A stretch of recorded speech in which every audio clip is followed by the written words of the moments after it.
gardeners, and welcome to another video on my channel. My name is Trisha for anyone that's new, and in a recent video, this is my dog's tail, by the way. It's like popping in and out. You want to say hi? He's just gonna sniff my mouth every single time.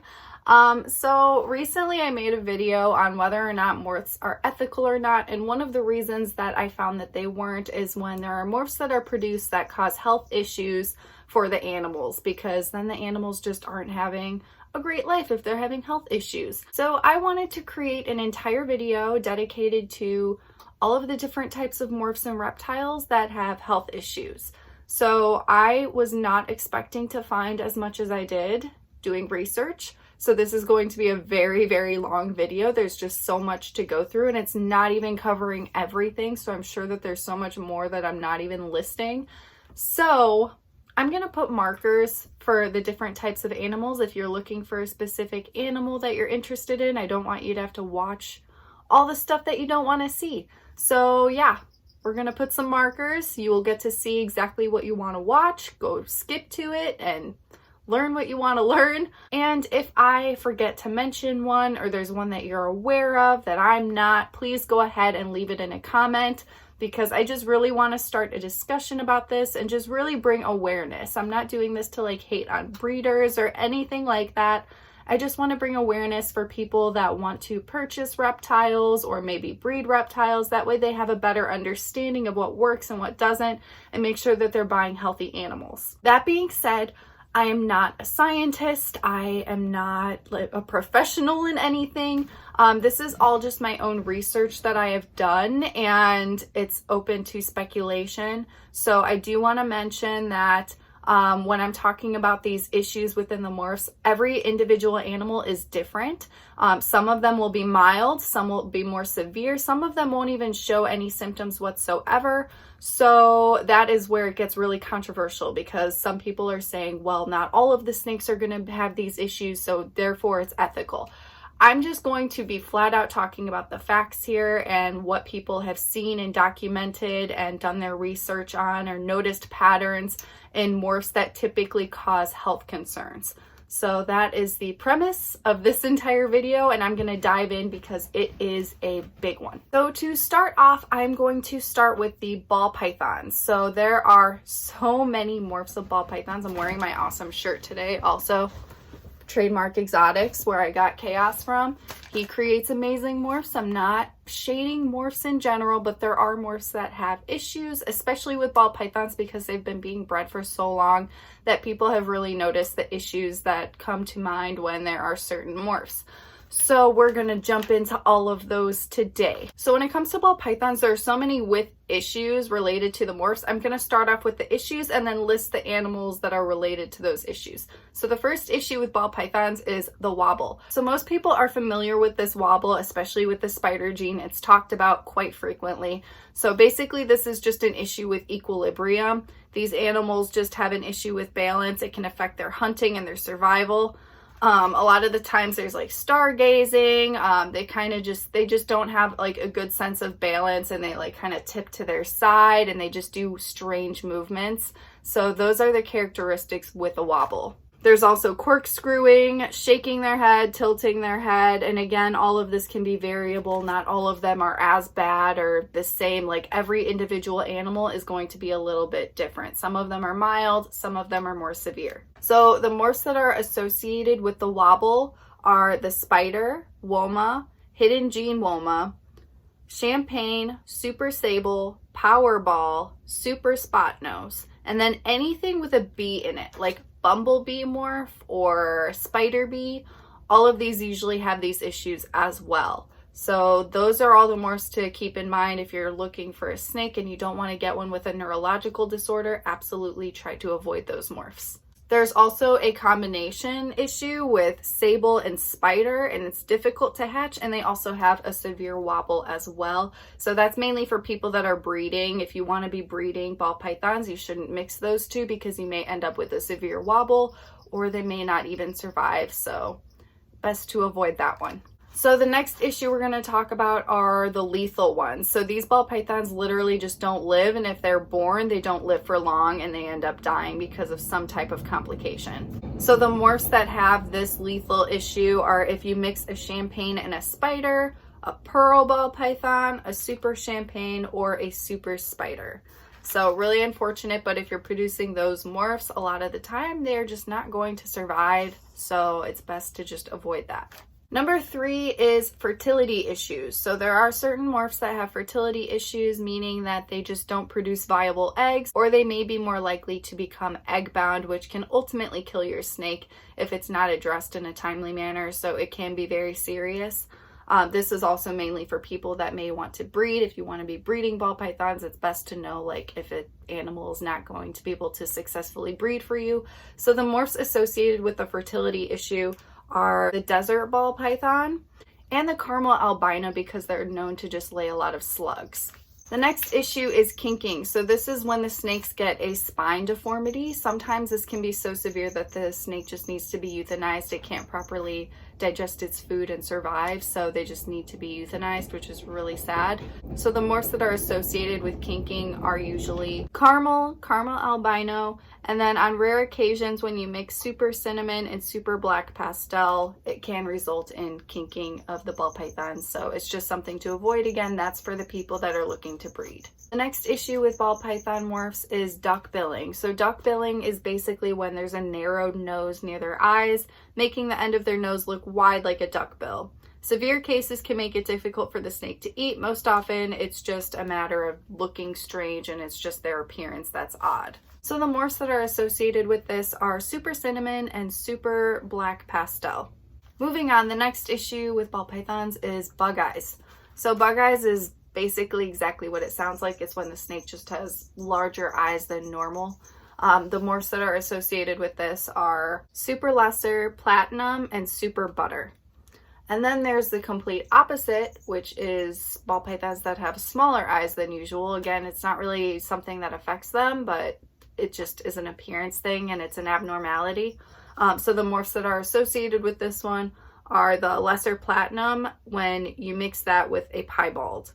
So that's something to keep in mind if you are a breeder. So that is everything that I have for the ball pythons. If you guys know any other ball pythons with health concerns due to morphs, please go ahead and leave it in a comment.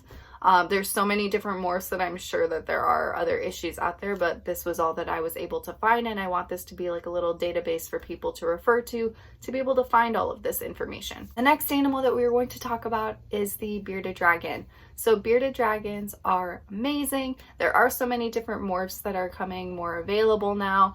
And there is one morph in particular that has severe issues, and I don't know why it was even created or why people still create it, because this animal just lives such an awful life because of it. And that is the silkback bearded dragon. They're also known as silkies. So these bearded dragons have so many issues. Like, it's so depressing. So they have like really soft skin. They're basically like scaleless, and they have very sensitive skin. And this causes them so many issues because they don't have that protective layer. One of the issues with this is that during mating or breeding season, bearded dragons do a lot of leg and neck biting. And this can result in really traumatic injuries if the bearded dragon that's being bitten just has that really sensitive skin without any protection. So it's really dangerous for them. They also have severe shedding issues. They have so many skin issues because of this. Another issue is that bearded dragons have a requirement of a certain amount of heat in order to digest their food that they need to get to. They also need a proper UVB. Without UVB, they can get metabolic bone disease. The issue with silkies is that the UV that they need actually burns them because they don't have that protective layer on their skin. So you're choosing between getting metabolic bone disease and burning your bearded dragon. And they're always going to have skin issues and shedding issues as well because their skin is just so sensitive. So basically, they've created an animal that just cannot adapt to a normal life whatsoever. Another issue because of their skin is that they get severely dehydrated. A lot of the times when people are keeping these animals, they have to bathe them for at least 20 minutes a day just to try and get them hydrated. It's ridiculous. And then another issue is that they have more sensitive eyes as well. So I've actually heard of cases where people's bearded dragons, their silkies, actually go blind from basking.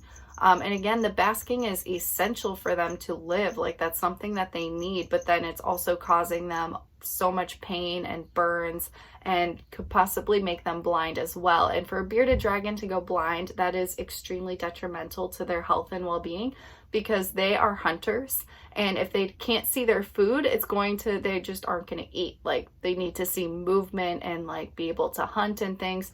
So they're just really, really affecting that entire life of that animal. And I was stunned to read about all of this, and I can't believe that this exists and that people are actually creating this to this day. It just is, it's really, really depressing, honestly. So moving on, we are going to talk about leopard geckos. So when it comes to leopard gecko morphs, I don't know any of them. I've tried learning before. I don't know why it is like so confusing to me with leopard geckos. Luckily, I was able to refer to my friend Jessica. She also goes by Jessica's Animal and Friends. She has a YouTube channel as well, and she always talks about leopard geckos. She rescues them. She does amazing work with these guys, and she understands the morphs and a lot of the issues. She always takes in animals that have issues, so she knows all of this, and I was able to refer to her for all of this information, because otherwise I would have no clue. And I was trying to do research online, and I was coming up really short. So huge shout out to Jessica for helping me with this one, because I wouldn't have been able to produce any of this without you. So the first issue that we're going to talk about with leopard geckos is the enigma syndrome. So enigma syndrome is very similar to the wobble type thing, the neurological disorder with ball pythons. So with the enigma syndrome in a leopard gecko, the symptoms that you're going to notice with these guys are usually stargazing, head bobbing, spinning, shaking, head arching, inability to catch prey, death rolls, and seizures.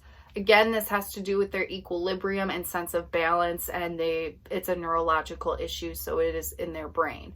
So these animals, again, can range from mild to severe. Sometimes they may be worse as a baby and improve over time. Sometimes they may be fine as a baby and get worse over time. Every individual animal is going to be different. But the only thing regarding the morphs with this is that there is a morph called enigma. So when there is an enigma morph, they all have the ability to show symptoms. So any of the enigma morphs, it's possible that they're going to have enigma syndrome. So I would think that it's best to just completely avoid, if you can, the enigma morphs to avoid issues. Another issue is that there are skeletal deformities, and they can just be smaller in general. The morph associated with this is the super snow. There's a morph that literally just gets cancerous tumors. It may be visible on the outside of its body or the inside of its body. Either way, it can kill your leopard gecko, so it is a very serious thing. The morph that is related to this issue is the lemon frost, so they straight up just shouldn't exist.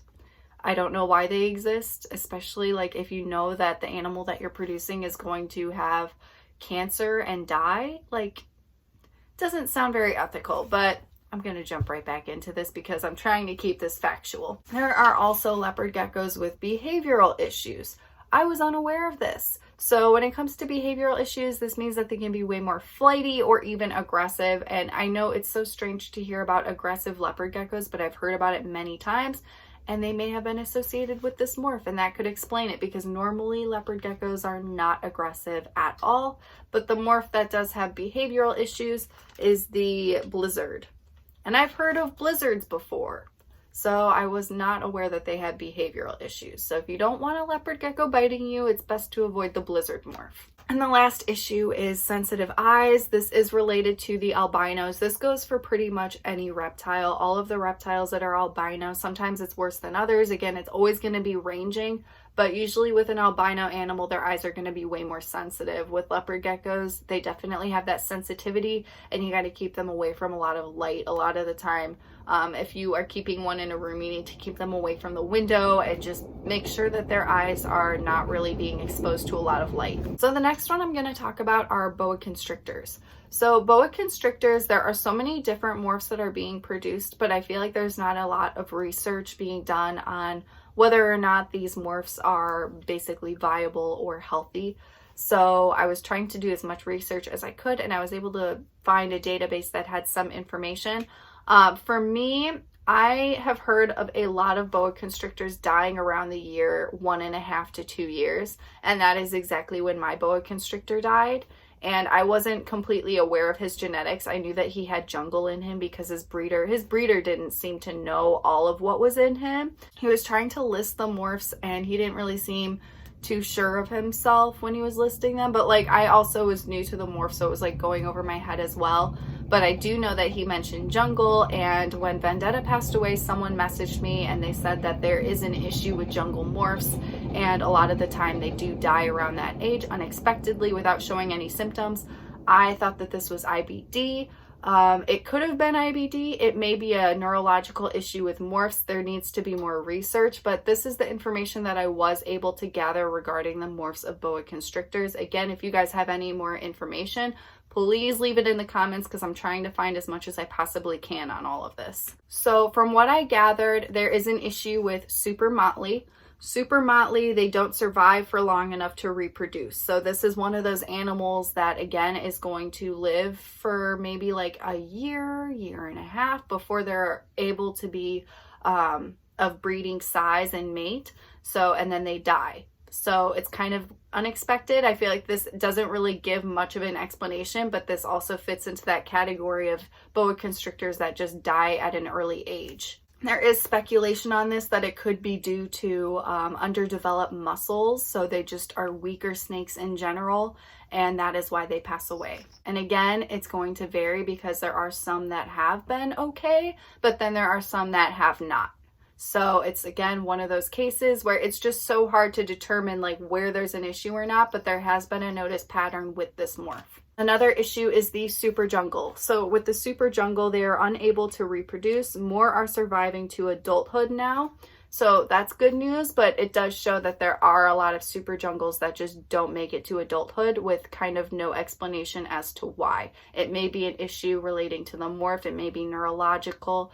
I feel like there just needs to be more research on this, but I just want to bring awareness for anyone that's interested in getting a boa constrictor morph. And then for anyone that is interested in breeding boa constrictors, issues that can arise are if you mix an albino with an albino, there are usually deformities, particularly around the eyes. So that's just something to be aware of. And then that is all the information that I could find on boa constrictors. So again, if you know anything regarding any of this, please leave it in a comment because I am just really wanting to learn more about this, and the research is coming up really short. So I just want to know what's going on and give you guys the right information. The next one that I'm going to mention are with milk snakes. It's just one morph, and that is the extreme hypo-Honduran milk snake. These usually carry a lethal gene, meaning that they're going to die, and they have enlarged heart issues. So again, I'm sure this is different among different individual snakes, but this has been a noticed pattern with some of them. So that's something to be aware of. The next one is corn snakes. So when it comes to corn snakes, the caramel corn and the striped corn are known to have enlarged hearts and sudden death. They have weakness and are prone to sudden weight loss. So again, those are health issues to be aware of. It's going to vary. Not every single one of those is going to have this issue, but it is something to be aware of because there has been a pattern noticed. The next animal is with carpet pythons. So with carpet pythons, the codominant jaguar morph are known to have neurological disorders. Again, it's going to vary. Not every single one will have it, but it's something to be aware of. So these are all of the morphs that I was able to find with research. I'm sure there are so many more. If you guys know any other even types of animals and morphs that have health issues, please leave it in a comment. I just want to bring as much awareness as possible, and I'm still learning about all of this too, so I want to continue learning. I feel like there needs to be a lot more research done on this, so hopefully in time we will have more answers. I hope that this can help someone out. Thank you guys so much for watching, and I will see you guys in the next video.